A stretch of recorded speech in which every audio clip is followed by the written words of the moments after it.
connected to Yutes Kislev, because when the Alter Rebbe was released from jail, he went to what he thought was his chassid, Rabbi Mordechai of Leple, city Leple.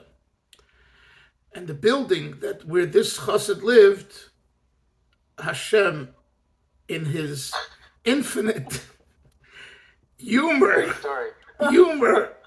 made another Mordechai Leple live in that building. Now, I guess, if you're not called by your last name, you're called by the name of your city. Hillel from Baltimore, Moshe from Chicago. There must be 1,000 Moshes from Chicago. So it's not distant to end up in a building with 2 Moshes of Chicago. Well, that's exactly what happened to the Alter Rebbe. And he ended up in the building, and he went to a house of Mordechai of Leple. But this Mordechai of Leple was a very big misnagid. And, he had all kinds of questions on the Alter Rebbe's Nusach HaTfilah, and he berated the Alter Rebbe. In other words, from what I heard, he didn't berate him, like a boor. He berated him in halachic issues, and not that the Alter Rebbe didn't have what to answer, but the Alter Rebbe said, this is what Chassidim have been saying for 200 years. So it's hard to imagine it was a made-up story. Otherwise, we wouldn't celebrate today. That the 3 hours that he spent in the house of Mordechai Leple were worse than his 53 days in jail. And he finally left the house on Chof today. And last night at a Fabrengen, the Chassid Lubavitcher asked me, how do you understand that story?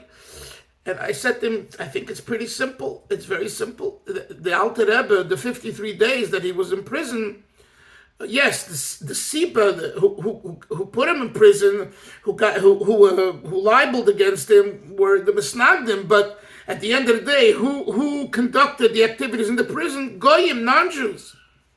Non-Jews don't have true free will, many other things. So in other words, that was expected. But when he came to the house of Mordechai Leple, a Yid with a beard and payas and everything else, and a Talmud Chacham, you would think you'd offer him a cup of tea, sit down, relax. You were 53 days in this jungle, and you finally out, Baruch Hashem, and he would let him rest and be nice, and meanwhile he mamish berates him with the questions on what he's doing, because he was a mishnagin, and that was a chassid. So those 3 days, from the perspective of the spiritual revolution that was taking place, Yutes Kislev, it was worse. I don't believe that the Alter Rebbe meant that the 3 hours sitting there was worse than sitting with the lowlives in the prison. I can't, you know what I'm saying? It's not. I think even the Rebbe explained this once. It's not my chiddush. That it's not about the gashmis and the material situation of the Alter Rebbe being in a home, in a living room, in an apartment building versus being in a jail. That's not what it's about. It's about whether the oil of Chassidus penetrated just the goyim, the czar, or it penetrated even those from the Yidden that opposed Chassidus, and that's a lot more harder. And I don't have to tell you that, but not so much in Bet Shemesh, I think, I don't know, but you know, to get a frum Jew who's not, you know, raised with Chassidus or has an axe to grind against Chassidus, as I'm sure everyone here has experienced, to change their opinion, that's a lot harder. And when you leave that situation or you transform that situation, the simcha is greater. I think that is the explanation why this day of Chav is celebrated as part of the Yutes Kislev, and therefore in Chabad we don't say Tachnun. That's one thing. Number two, today was the first time the Tanya was printed. In other words, the Tanya came as one sefer it came from the printers on Chof Kislev, not on Yutes. In the year Tov Kuf Nun Zayin, which is 1796. 1796, Chof Kislev. So I don't recall, the Rebbe spoke every year. It could be that there's a connection between the printing of the release of the Tanya for the first time and the on Chof Kislev as a celebration for Chassidus, and therefore also not the saying of Tachnun. So those are the two Nekudas that are today. But we go back to our Kuntres Mana Chacham. We have to continue over here on the path of discovery, and we're on page Kuf Tes Zayim. And Rabbi Yoel Kahn, the author of this Sefer, writes about an argument that the Satmar and others accuse Chabad, and they say that we don't find in the previous generations outreach. So it's not the Messiah, it's a novelty. And your own Rebbe, the Rebbe Rashab, doesn't speak about going to the streets of Moscow or Leningrad or wherever else, or Kiev, and putting on tefillin with Yidden. So where do you Lubavitchers, where do you Rebbe get this idea? This is what was the argument. And Rabbi Yoel said, he refuted that. He said, of course not. Because at that time, you would be persecuted if you did that. But the times have changed, and now we live in a free world, and you can go to the streets of anywhere and do outreach, and therefore the comparison is not a comparison. That's what we learned last time. Now we're on page Kuf Tes Zayim, the last paragraph. Rabbi Yoel says the same thing is in our situation. If Hashem will help us while we are yet in exile, yad Yisrael takifa, and this is referring to the Rambam, where it says at what period, at what time will there be certain liberation when the hands of Yidden will have the upper hand, takifa. Hainu, in the parentheses, shahamem shola shel arza sabris. This means that the government, the United States government, titain. He's talking here to in Brooklyn, New York, so that's why he refers to arza sabris. Titain reshus lerabonei v'dayoni Yisrael, will give permission to the rabbis and the rabbinic judges of the Yidden. So what is this council of the four countries? What is this referring to? This is referring to in Poland from 1520 or so to 1764, the different dates given, but almost 200 years, 180 years, whatever the case, the Polish government allowed a council to be set up of Yidden, and there was an actual contract made, I believe, that they should collect the taxes from the Yidden in Poland and give it to the government. And this gave the VAD, this committee of the Arba Aratzos, it wasn't just Poland, I guess it was four countries around there. It gave them tremendous koyach that they were able to, on one hand, negotiate and be seen in a positive light to the Polish government, and at the same time, they had control over the Jews as far as paying taxes and other such things. So Rabbi Yoel says that if the government, the American government, will give the Jewish people, the rabbis and the rabbinic judges, etc., power similar to the power that was given to the Vad Arba Aratzos, 400 years or 500 years earlier, then the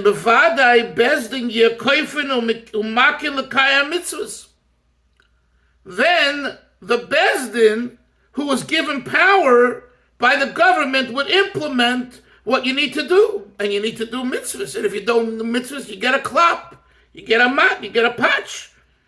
Ukipsak Chazal, as the Chazal say, Makinoise Ashetetze Nafshay. You beat him till he expires. Okay, one second. So that would be the scenario if we were given that permission. So someone will come along and say, Hare, in all the generations pre this issue, when the Jewish people did not have the upper hand, they never did such a thing, force people to do mitzvahs. How do you have the audacity to do something that our ancestors never imagined? Right? And regarding your argument, next page, Kuf Yud Zayin. That this is an open section, piece of Talmud in Ksubis, was in Yiddish, was dreit dir a kop mit lomdes. They would say, what are you hacking a china? It's an expression. In other words, what are you saying with like, you're splitting hairs of nonsense, analytical analysis that is so erroneous, But because you have a good cup, a good head, you're able to use your wit, your sharp mind to drei a cup. Drei a cup means to confuse the head, to mess with the head, to make you cuckoo. Gam Shabtai Tzvi Lamden. Shabtai Tzvi was also a big scholar, a Lamden. And this is all the argument of the Satmar. And we only have our ancestors, V'chol Chodesh, Osam Min HaTorah, referring back to the Chasam Sofer. Anything that's new and novel is forbidden Min HaTorah. And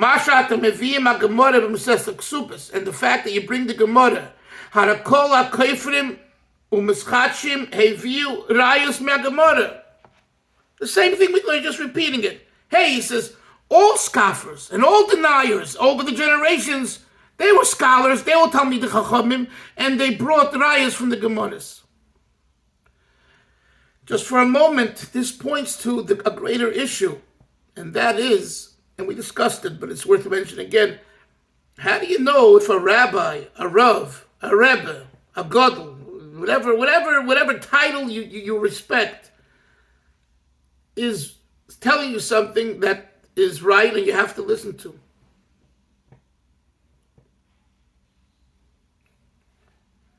It's my gadol, my rebbe. And the answer is it against the Torah? If it's against the Torah, then you don't have to listen, and it's, I'm sorry, not acceptable. If it's not against the Torah, then absolutely. Now, of course, Isser is thinking, and I'm thinking, and we're all thinking is, well, how do you know? That's the problem. The problem is not the black and white. The problem is the gray. Right? Well, Baruch Hashem has given us a cup. Right? We just started Tanya yesterday. You see this cup? And if you use your cup, you can discern. I'm not going to say always, but you can very much discern what's right and what's wrong. And when something seems wrong, you're allowed to ask. You're allowed to say, like I said, Mehechen Dantuni, Rabbi. How do you know? What's your source? And it's not chutzpah. And if the rabbi or the gabbai or the shmabai tells you it's chutzpah, find yourself another shul, another rabbi. It's ridiculous. Mehechen Dantuni. Bring me proof that this is an acceptable thing or not acceptable. So it's and I'll tell you, growing up with the Rebbe all these years, and Rabbi Yoel as his, the one who expounded this Torah, I was taught, and I see every day more and more as I get older, and I learn, and I see that it's all Torah. Alter Rebbe, just for giving it, Alter Rebbe in chapter 41, when he speaks about Yiras Shamayim, he says, V'hatorah Omeres. It's a certain line there in Tanya. And Rabbi Yoel asked us a question when we were learning this in Shir. Why does the Alter Rebbe have to say V'hatorah Meres? Of course the Torah says you should have Yiras Shamayim, Shema Yisrael, Baruch Shem. Who else is saying it? Lahavdil, Pope John? I mean, come on. It's V'hatorah Meres. Of course the Torah is saying it. So Rabbi Yoel explained to us, V'hatorah Meres, the Alter Rebbe is saying that itself, that you should have Yiras Shamayim, is only because of Torah, not because it feels good. And that's a very, very sensitive issue. You know, it goes from feel-good Judaism then to our own feel-good. The Alter Rebbe says, no. Yiras Shamayim is V'hatorah Emeres. You know why you need to have Yiras Shamayim? Because the Torah says so. Not because you understand to respect. Your parents respect. Your rabbis. That's all very nice feelings. And why aren't feelings of good, genuine feelings of respect and decency, menschlichkeit, as we've discussed, adequate? Because that doesn't lead necessarily to an observant lifestyle of Torah and mitzvahs. There's plenty of very fine Yidden who are fine and dandy and great, but they're not keeping Torah and mitzvahs. Why? Because they don't find that necessary component. So you have to always go back to V'hatorah Emeres. And if V'hatorah Emeres, if you're doing it because of the Torah, you're going to be a mensch. And if you're not a mensch, you're not doing it because of Torah. You're doing it because of yourself, because you're an animal, because you're grub, because you're not refined. So the Torah Emeres is so important. So I say this because over here we learned, you know, it says that, you know, the Satmar is saying here, you're being machadish, Chabad. You're coming up with a chiddush that we never saw by our ancestors. So the answer is, if it's within Torah, and if we would have the control and ability today to implement what the Torah wants of us, it would be implemented, because that's what the Torah says. And you know, as I said, when you sit back and you think logically and you analyze a situation, you can discern what's shtus, what's chov, what's rishus, etc. You can within every chassidus, with every movement within Yiddishkeit, and every mahalach, every approach. Yes, and guess what? We have it all. Anyone that thinks that they, in their community, in their shul, in their chassidus, they don't, and in their group, they don't have each of the three things, is making a mistake. You know, I always say, if you can't accept the good, the bad, and the ugly of a group, you don't belong there. If you expect a group, whatever group you join, whatever shul you join, whatever, to have only good, you're making a big mistake. There's good, there's bad, there's ugly. Now, when I say accept, I mean to say, that's it. I mean, you know, there was a plethora of information the last 2 days on Chabad websites about Yutas Kislev. New podcasts and new shiurim, and this, and it's wonderful to see.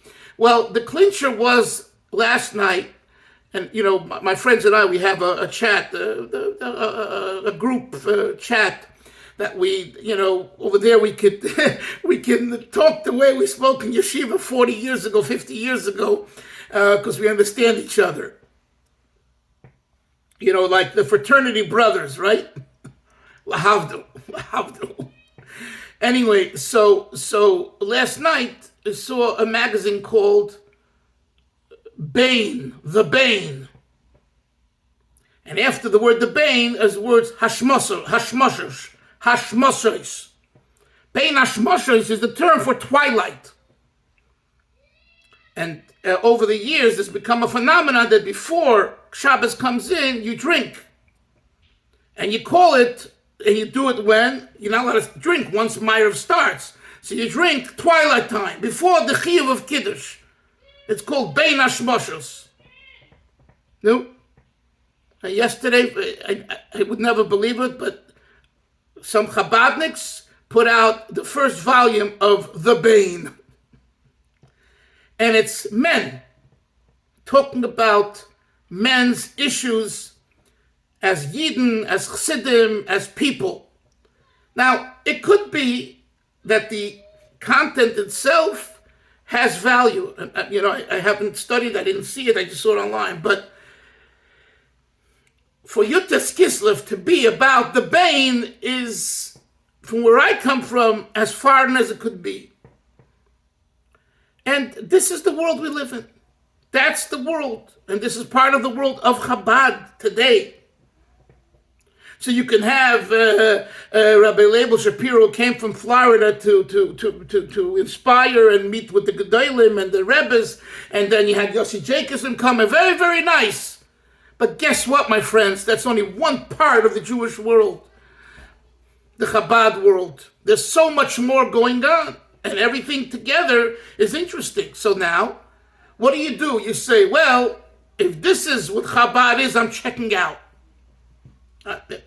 And you have to understand, from where I come from, this is antithetical to Chabad. This is vulgar, disgusting, to make Yutas Kislev into a Bain. But on the other hand, this is where people are at. Some people, this is where they're at. And you can either exclude them and alienate them, or you can include them somehow. And this is a tough job.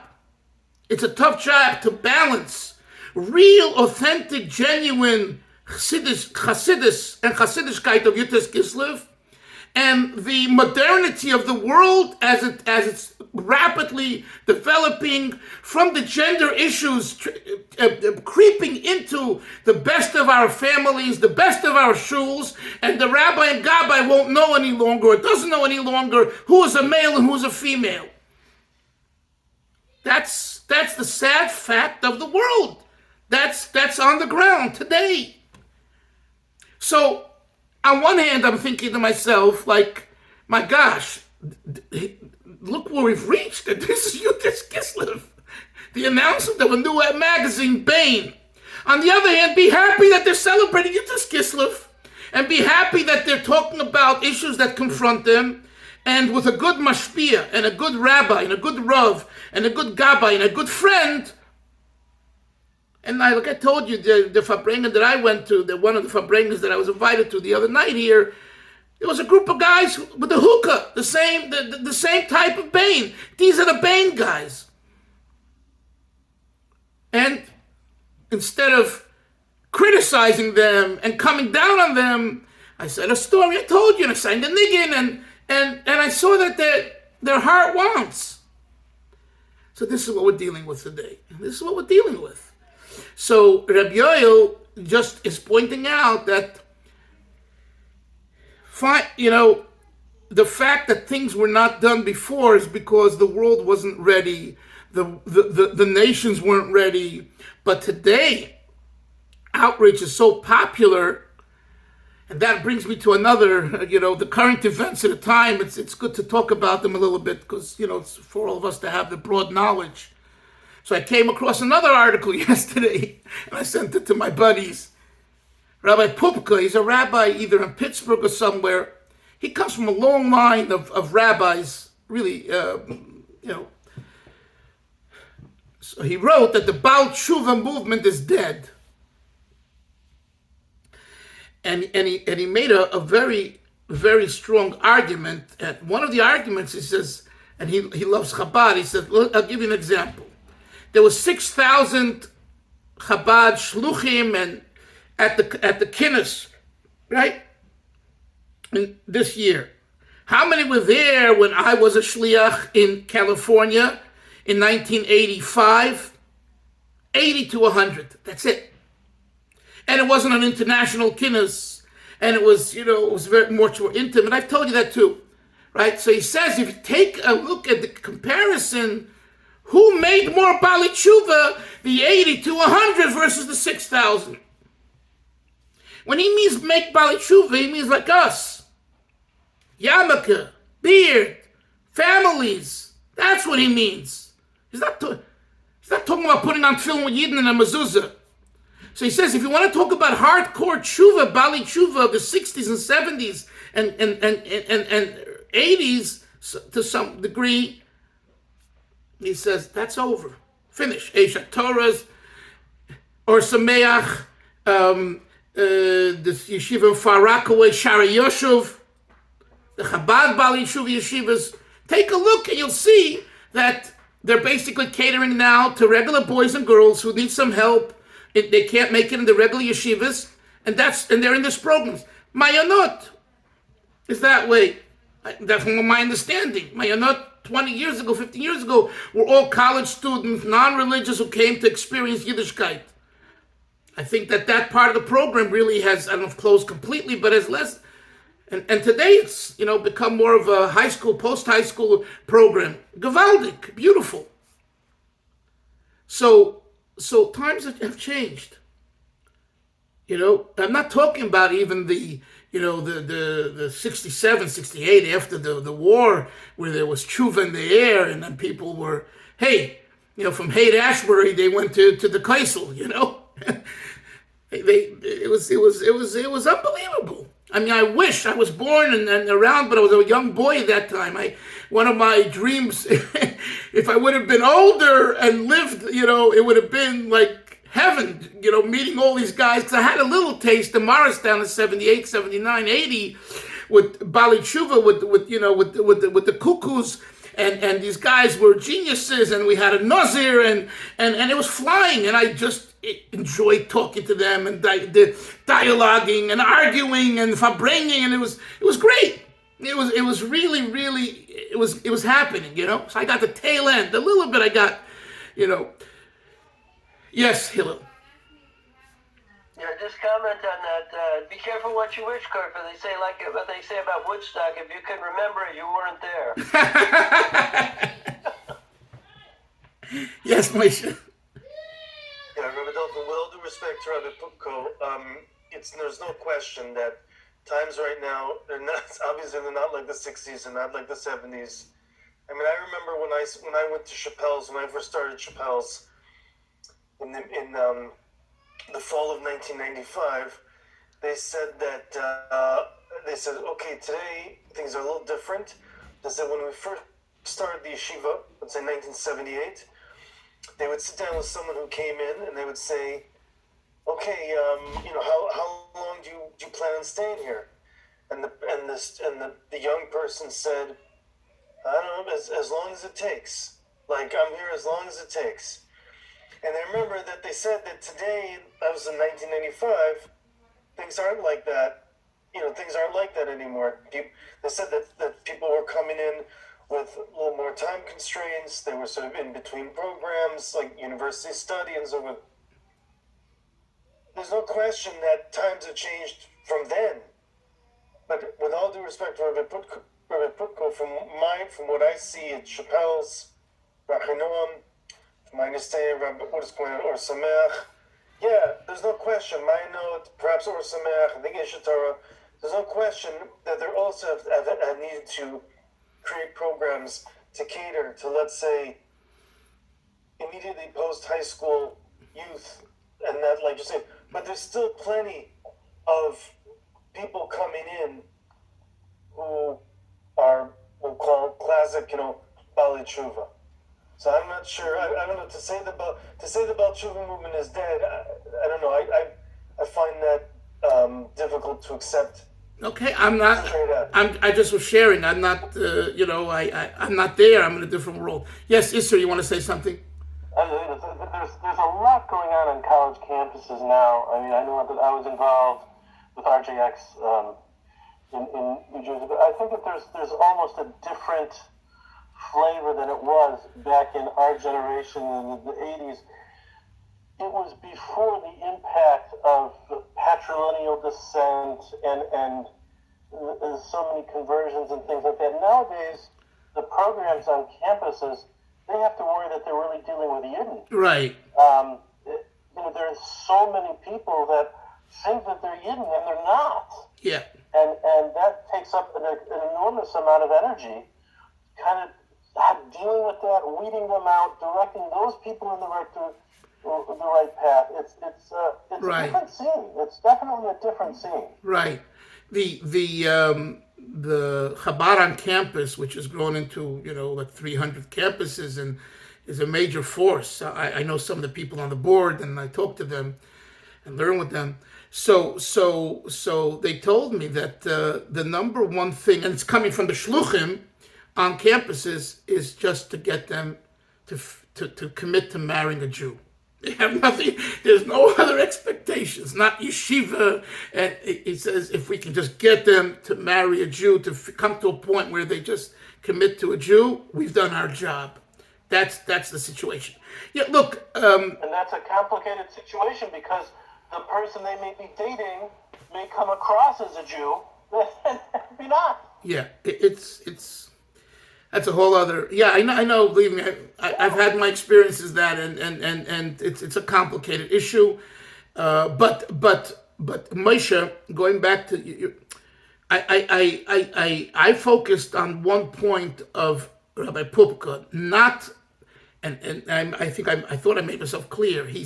What he was saying about one nakuda, the other nakudas, I agree with you, but the nakuda that 680 Chabad rabbis made more Baal Teshuva, meaning Baal Teshuva who shomer Torah mitzvahs, not eating chicken soup and committing to a Jew. That's a different scenario. He's saying that Aish and Chabad and everyone else made more of those Baal Teshuva 60s, 70s, 80s, maybe 90s too, than now. And if you're telling me that's factually wrong, okay, but I don't know. It seems that way. And what you said before that. No, I'm not saying that. I'm not saying that that's wrong. I hear that point. And that's the point that I was focusing on. No, I was just saying that to say the Baal Teshuva movement is dead. To me, that sounds right. Okay, no, but but the article, right. Right, the title sensationalistic, but what he meant is this nakuda, and in Chabad I know that there's always discussion every year, but the kiddush come about this issue, and I don't know. It seems like the consensus is that, look, I went to several Yutas Kislev Farbrengens. Okay, last night Simon Jacobson, Yossi's brother, was here in Boca, so I went over there. Whatever. I didn't go for that. I went for my books, whatever. He's talking to 150 people, and it's not Yutas Kislev. It's a nice talk about being Jewish, and a little bit of a story here and there. But that's the crowd that he's talking to. He's not. There were about 30, 40 Chabadniks with kapotas. Okay, you guys happen to come, but. I have all these other people here that the rabbi wants me to include. So it's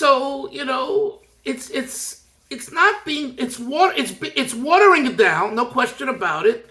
But there's a situation on the ground that one has to deal with. So and what they usually do is after the formal part of the Farbrengen, the speaker and the guys who are more serious sit down and they say L'chaim and they sing more Chassidish Nigunim and they talk about things. And at the end also it has to do with every rabbi and every speaker and every Rabbi Noah Weinberg had a certain approach. I'm not sure that the approach of the new administration at Aish is the same as his. And it's this way in Chabad too. The Rebbe, when he was speaking and leading, said what he said, and the Rebbe was a Yid from Russia. Now the Rebbe passed away. It's 28, 29 years, and there's a lot of good people in there. But everyone has their song, and the same as in every Hasidus. You talk about the Tolner Rebbe, you talk about the Bosner Rebbe.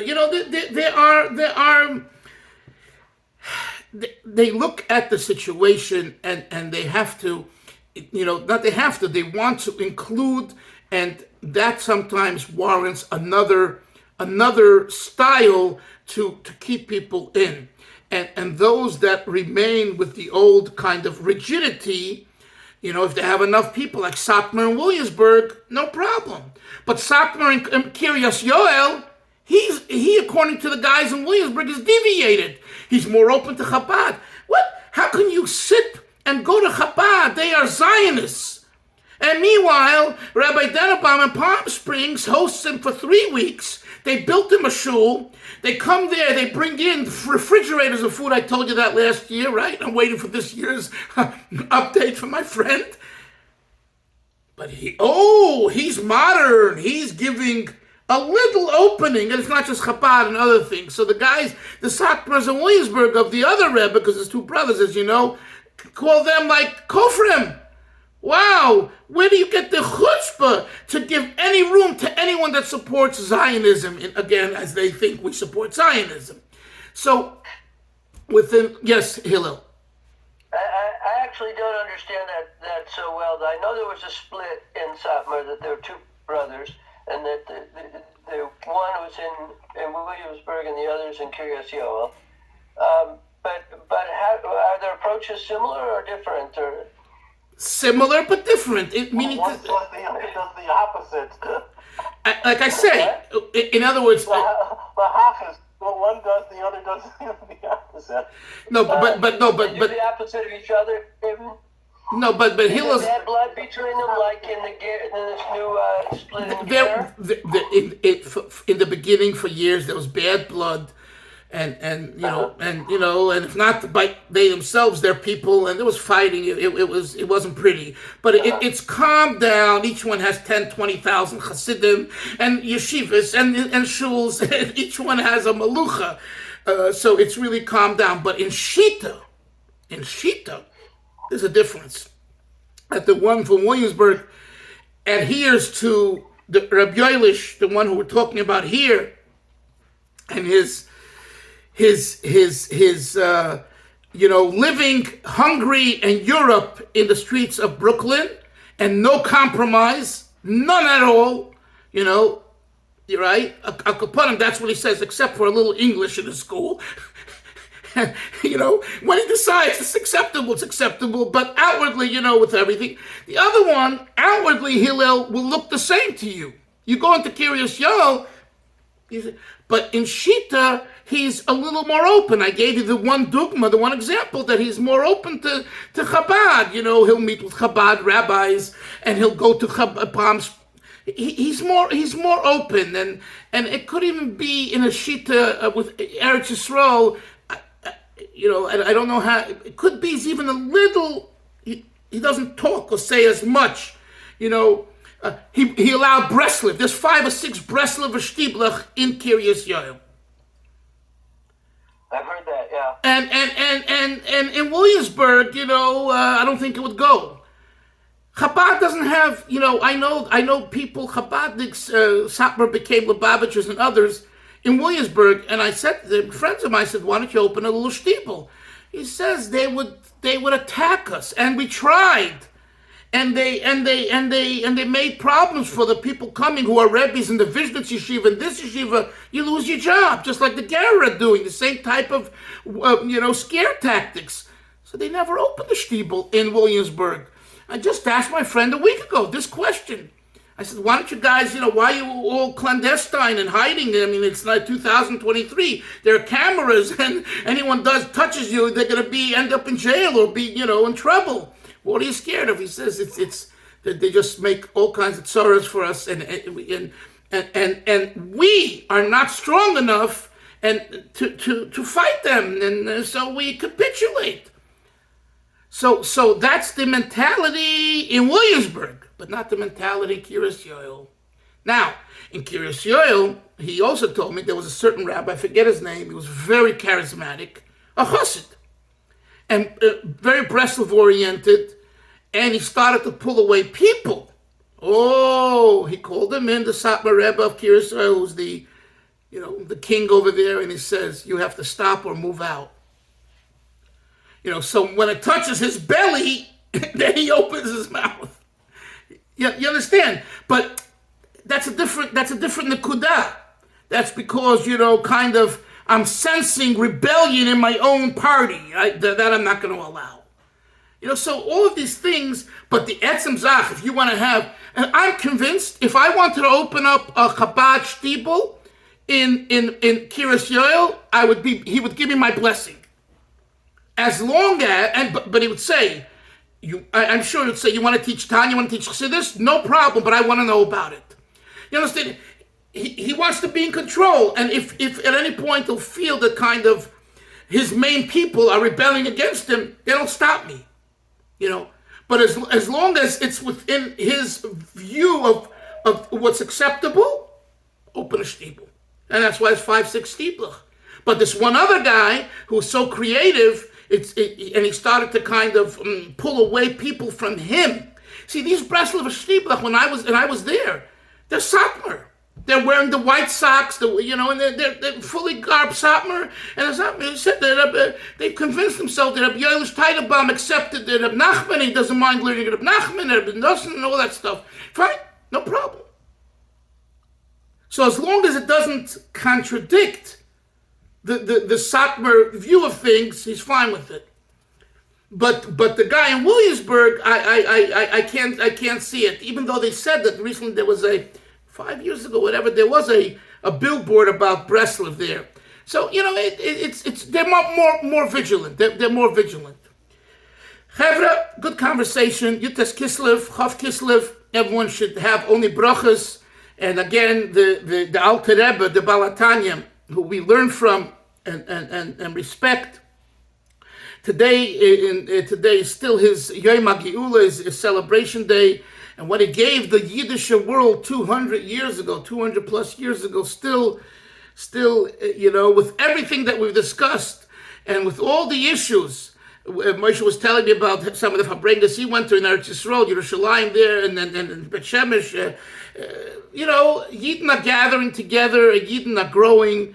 And as I said, today a lot of the opposition to Chassidus in general and Chabad has lessened. I'll say it that way. Has lessened, and people are open to learning Chassidus. That's the bottom line. The bottom line is to learn Chassidus. You want to learn the Kedushas Levi. You want to learn Siva Sholem. You want to learn Sfas Emes. Learn whatever you want Chassidus. Just learn Chassidus. Because when you learn Chassidus, you're learning the Baal Shem Tov's Torah. That's all. And that's what the Rebbe wanted. Yes, Moshe. I just have to add on that note that just concerning what we've been speaking about personally, but also just what was brought up today in the shir. Yeah. I was in Yerushalayim Monday night. I had to go into Yerushalayim, and I wanted to stop by Binyanei HaOma, right, where the multi-day Yutzes Kislev program is happening, and I just have to say, the energy that's there is just unbelievable, and the achdus that's there, the different types of people that are there, it's unbelievable. It's just unbelievable. And that's the way it's supposed to be. That's the Torah way. Yeah. The Kippah Sruga, with the Chassid, with the Svar, alles zusammen. You have all types there, and this year people were asking me, people in Eish Kodesh, different people who I wouldn't have expected. They asked me about it, the hours, this, that. So I just want to say, it's true, and it could be true that one might look at certain types of speakers, certain types of events, and you might think that things are being watered down, but I don't know. The number of people that are being reached right now who are interested, who would never 10, 15 years ago, 5 years ago, would not have set foot in some sort of a Hasidic, Chabad, Yitzhak Kislev type event, but now they are. I think there's something special about Absolutely. that. I think there's something that's very significant. I agree. I agree. It's just that last night, I just want to say, we had to leave after YY spoke, okay? He spoke for a long time, and we had to leave because our car was in a certain parking garage. If we didn't get there by 11 o'clock, they were going to close the gates. Right. So I didn't have a choice. I had to leave. As I was walking out, one of the shluchim said to me, she happened to be a woman. She was standing in the nearby. She said, "Oh, you can't leave now. We're going to start singing the Alter Rebbe's Nigan." She was upset. She was, she gave it to me that I was leaving. And at the point I'm getting at is I'm sure that after this huge crowd left, after Wyla was done speaking, I'm sure plenty of people were going to stay saying, and like. Baruch Hashem. Good, very good, very good. Thank you. A good day. We'll see everyone tomorrow. Sei gesund. Bye bye.